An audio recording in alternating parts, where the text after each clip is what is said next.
Seja bem-vindo a esse canal do YouTube, eu sou Pedro Rosa, psiquiatra. Aqui eu falo sobre o diagnóstico dos transtornos mentais. Se você olhar aqui os meus vídeos deste canal, você vai ver que eu falo muito sobre mudanças que estão acontecendo quanto ao diagnóstico dos transtornos mentais. E esse vídeo aqui é sobre algo que oferece um suporte para esse diagnóstico, mas que não faz necessariamente tão parte dessa mudança. Mas é um elemento bastante importante que é fundamental para a gente coletar informações.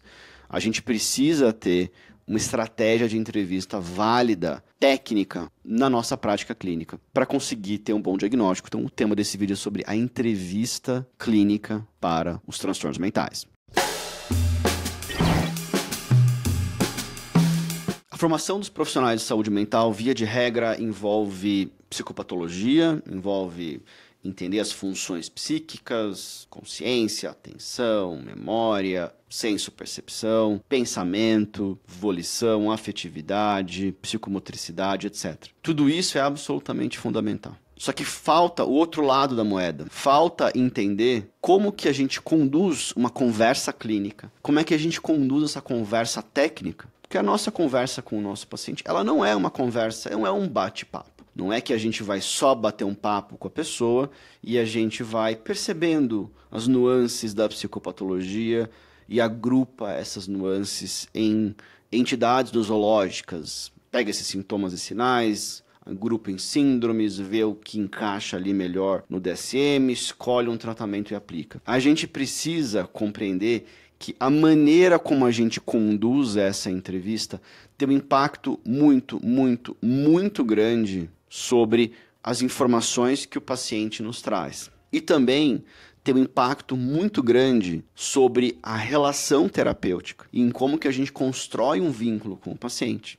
Vínculo este que é necessário posteriormente para a gente comunicar um diagnóstico, para a gente conseguir expressar esse diagnóstico de uma maneira que o nosso paciente entenda, da maneira que o nosso paciente estabeleça conosco uma relação de confiança, a ponto de se engajar em um tratamento. E a gente sabe que os nossos tratamentos frequentemente são exigentes. Então a gente precisa de muito engajamento do nosso paciente. Ou seja, às vezes a gente pula essa primeira etapa e ela faz muita falta posteriormente. É por isso que a gente precisa ter uma boa entrevista. Eu vou falar nesse vídeo aqui, fiz essa introdução, vou falar algumas características dessa entrevista para você se convencer. Então, eu tenho um objetivo aqui de te convencer da importância de uma entrevista clínica bem feita para o diagnóstico dos transtornos mentais. Em primeiro lugar, que você tem limites pela sua profissão. Você é um psicólogo, você é um psiquiatra, você está lá e você tem um tempo para falar com o seu paciente. Você não tem tempo infinito, o paciente não tem tempo infinito. E a gente sabe que com qualquer conversa humana,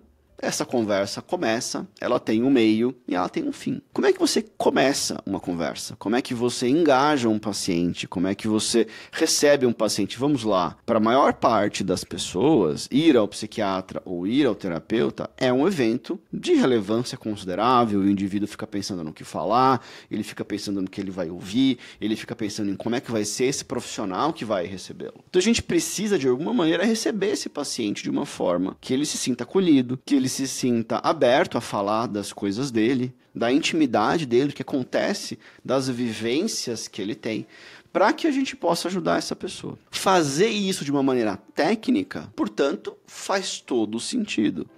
A gente vai poder olhar para essa entrevista, nessa abertura, como algo que a gente não começa de qualquer jeito. A gente tem um meio entre essa abertura e o fim da entrevista, onde a gente tem que obter uma quantidade, e é uma quantidade grande de informações. E não basta ter muita informação. Essa informação ela tem que ser uma informação precisa, tem que ter um grau de precisão essa informação.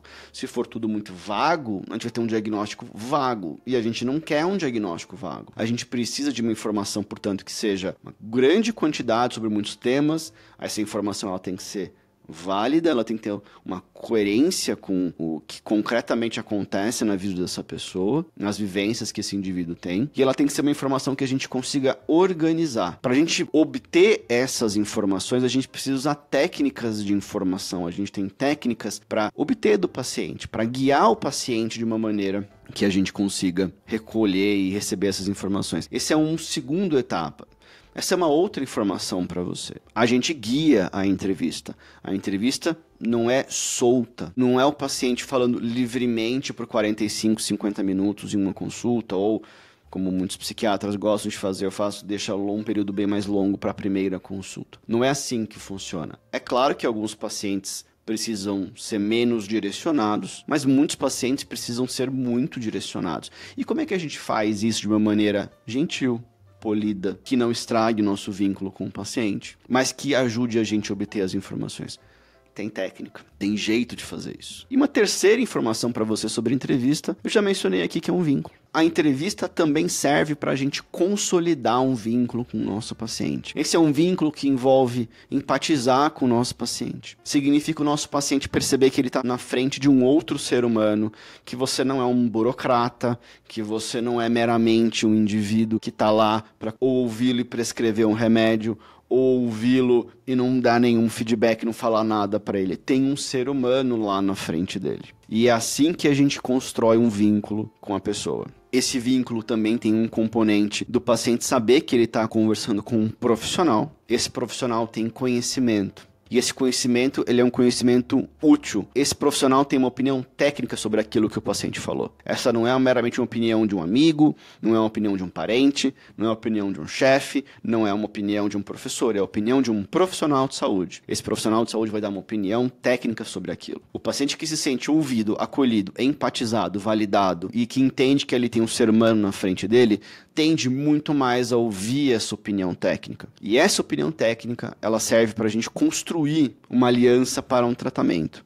Tem um componente de a gente usar a sobreposição que existe entre a maneira como o paciente entende o problema dele. Vamos lá, o paciente está em contato com o problema dele muito mais do que você, profissional de saúde. Então, ele tem uma opinião, ele construiu essa opinião. Essa opinião, muitas vezes, ela é repleta de julgamento, ela é repleta com um componente autodepreciativo muito grande. E muitas vezes, essa opinião, ela não está clara para o paciente. Faz parte da entrevista que a gente acesse na própria cabeça do paciente qual é a opinião que ele tem sobre o problema dele. E que a gente compare com a nossa, com curiosidade, de ver o que tem de semelhante, o que tem de diferente. E através disso, compõe uma aliança. Mas, novamente, isso precisa que o paciente seja empatizado, que ele entenda você como um ser humano que está lá em parceria com ele, que ele entenda que você tem um conhecimento que ele não tem, e aí forma uma aliança. Tudo isso é necessário para guiar um tratamento, para que o médico, ou psicólogo, ou outro profissional de saúde possa liderar o paciente. E é uma liderança que não é autoritária, mas também não é uma liderança vaga, em que a gente nem poderia chamar de liderança, em que o paciente conduz o tratamento. E para resumir até aqui, eu falei 3 coisas. Eu falei que essa entrevista é técnica, ela tem um aprendizado, ela tem uma coisa que a gente pode aprender. A gente obtém informações, tem técnicas para isso, para a gente obter informações, para a gente conseguir lidar com dificuldades na entrevista, que surgem sempre. E essas técnicas, elas precisam que a gente construa um vínculo que tem várias facetas, vários papéis a serem equilibrados, de empatia e validação, de autenticidade na relação com o paciente, de ter um conhecimento que o paciente não tem, porque nós somos profissionais. E desses 3 componentes de validação, empatia, autenticidade e conhecimento, a gente construiu uma aliança com o paciente, que depois é utilizada para o tratamento, na medida em que a gente lidera um tratamento sem autoritarismo, mas também sem um senso de abandonar e deixar o tratamento fluir à deriva.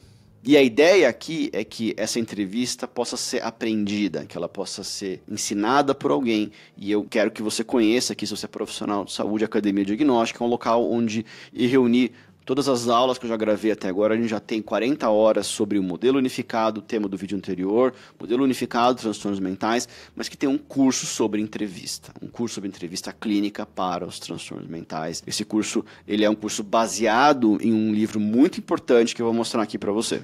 É um curso que é baseado em 2 livros muito importantes, que é um livro que se chama Ottimer e Ottimer, que é o sobrenome dos 2 autores, e é um livro que organiza as técnicas de entrevista, de informação, de direcionamento, de lidar com resistência e de construção de vínculo. Mas esse livro é parte desse curso. Eu fui atrás de inúmeros outros materiais para organizar um curso que seja muito útil, que seja exatamente um que um profissional de saúde precisa no seu consultório, um profissional de saúde mental precisa no seu consultório. Você pode conhecer aqui a Academia Diagnóstica por um link que está aqui. Você pode ver esse link aqui na descrição do vídeo. Então, seja bem-vindo aqui a esse canal do YouTube. Sugiro que você conheça a Academia Diagnóstica.